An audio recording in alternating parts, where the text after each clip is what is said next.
Hello everyone, my name is Joan Keane and hello to Doris and everyone in Slovenia. I am going to talk about our land mobility service that we have here in Ireland. So our land mobility service is a service that Muckra started in 2015, 2016, or maybe slightly earlier, in response to pressure on young farmers, in particular on having access to land. So as identified by ourselves here in Muckra and many across the EU, that access to land is one of the biggest issues that faces young farmers, along with access to finance. And has been so for many years. As a response to this, our National Agricultural Affairs Committee, who is the overseeing body really of all our agricultural policy here in Muckra, put together an idea around creating a service that would essentially create land mobility within the sector in agriculture. So from humble beginnings at the Ag Affairs table, the land mobility service has grown over all of those years and has matured into the European-wide recognised service that it is now. So back in 2015 and ever since, the land mobility service essentially is a service that facilitates the transfer, in some cases, the use of land from a landowner to a younger farmer.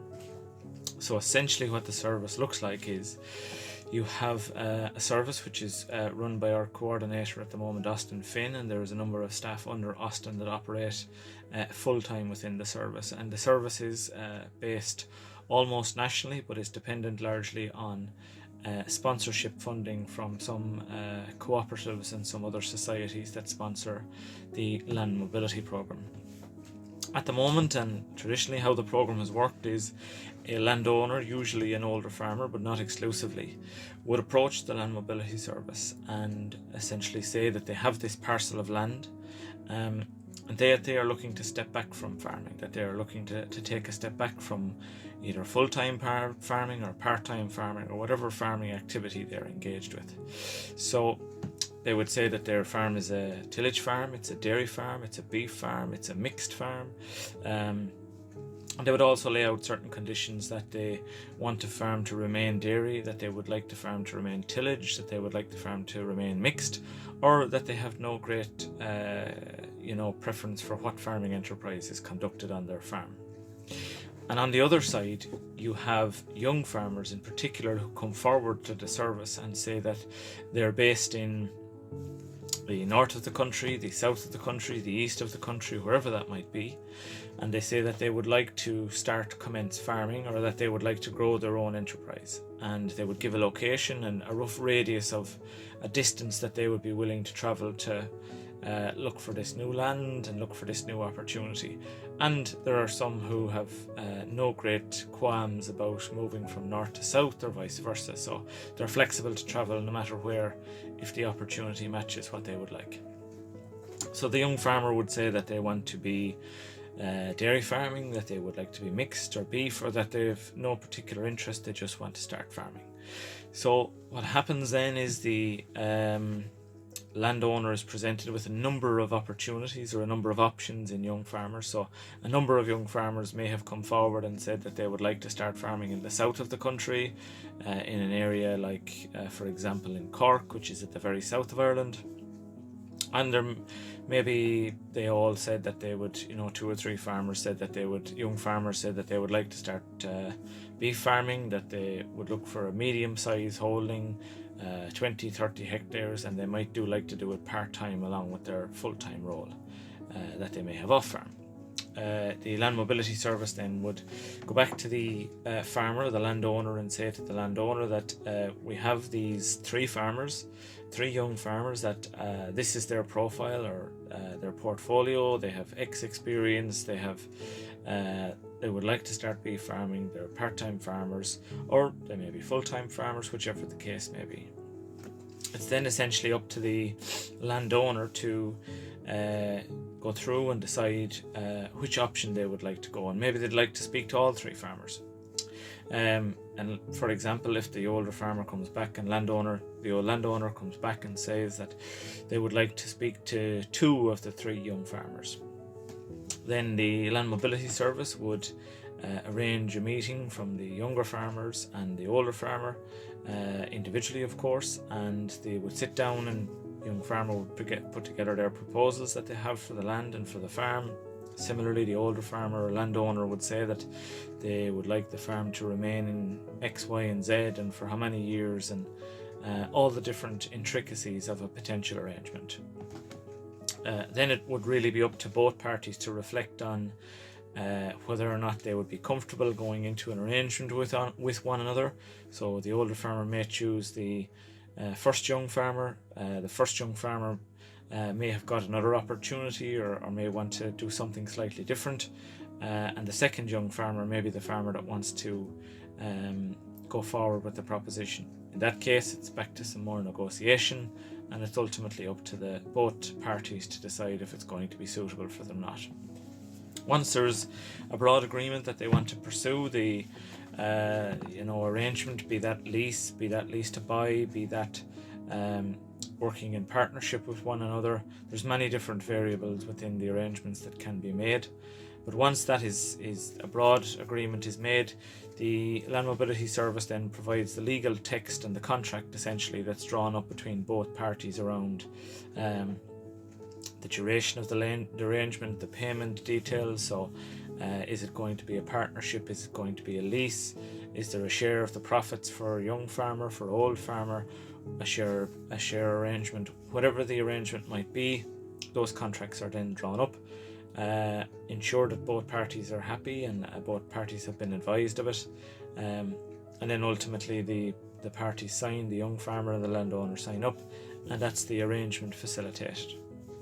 There's also a number of succession arrangements that are made through the Land Mobility Service, interfamily succession partnerships that are arranged. So where a retiring parent would want to bring a daughter or son on board, or a niece or a nephew, and bring them on board into their farming enterprise. Those arrangements are quite common as well in terms of those family partnership arrangements, and ultimately it's bringing the young person in, be that through a partnership arrangement which ultimately may lead to land ownership, or whether it's through a long-term leasing of the land, or whether it's both parties bringing in a number of assets into an arrangement. So the young person may bring some labour, some capital, possibly some machinery, and the landowner would bring obviously that land into the arrangement. So there's many different types of arrangements that are made within the service. Then in terms of the funding of the service, so we've been very fortunate to receive sponsorship from many of our cooperatives here in Ireland, and some corporate sponsorship from some of our insurance company.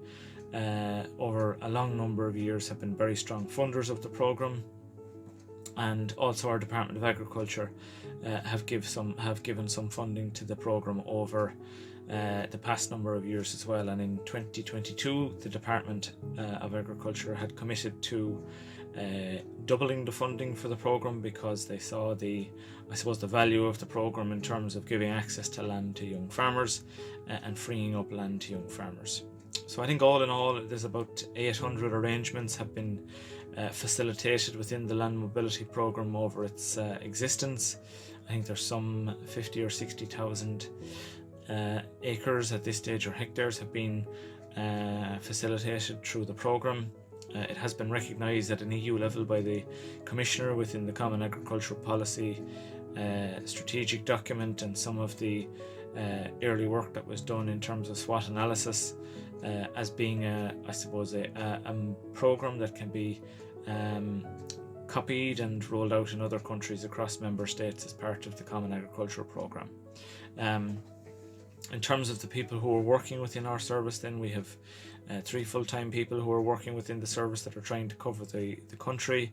Unfortunately, as we do not have enough funds to have a full national footprint, those people working within the country tend to work in specific areas, particularly where the cooperatives that provide funding to the service come from. Naturally enough, if a cooperative is supplying some funding to the service, they would like the service to be operating within their area, so that's natural enough.